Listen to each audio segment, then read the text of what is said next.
सभे मगहिया भाई बहन के भूलेटन काका के राम राम आथिन मगहिया खबर में सुनथिन देश दुनिया के खबर। बिहार में 75% आरक्षण के राजभवन से सहमति के बाद गजट अधिसूचना जारी।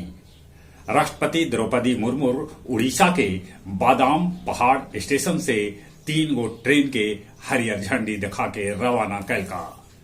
5 महीना बाद कल से बजट बैंड बाजा। पश्चिम बंगाल में 20,000 करोड़ के निवेश करत रिलायंस इंडस्ट्री। स्वदेशी नेवल एंटीशिप मिसाइल के कैल गेल सफल परीक्षण। राम रहीम के फिन पेरोल पर छोड़ल गेल है। झारखंड के मुसावनी वन क्षेत्र में करंट लगे से 5 गो हाथी के हो गए मौत।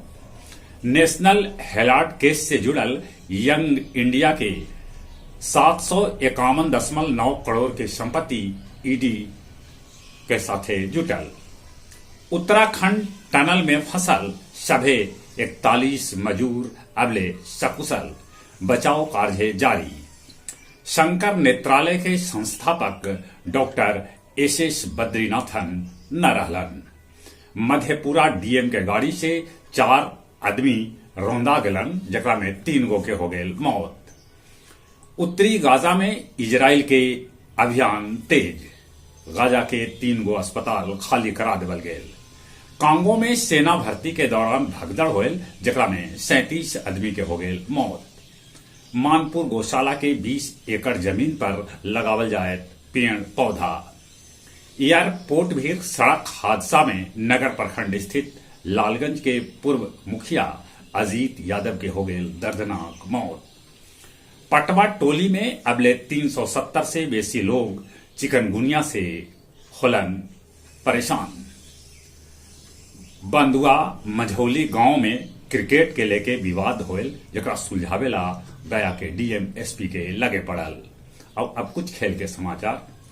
पंकज आडवाणी 26वां बेर जीतलन विश्व बिलियर्ड चैंपियनशिप के खिताब। T20 लेल नया नियम होला के लागू। 60 सेकंड में शुरू करे पड़त ओवर। भारत ऑस्ट्रेलिया के बीच कल से शुरू होत T20 मैच। भारत के कप्तान हत सूर्य यादव। 2023 विश्व कप 12.50 लाख से बेसी दर्शक देखलन, जे वो है रिकॉर्ड। चलित अपने सभे के एक बार फिर से भूलेटन काका के राम राम।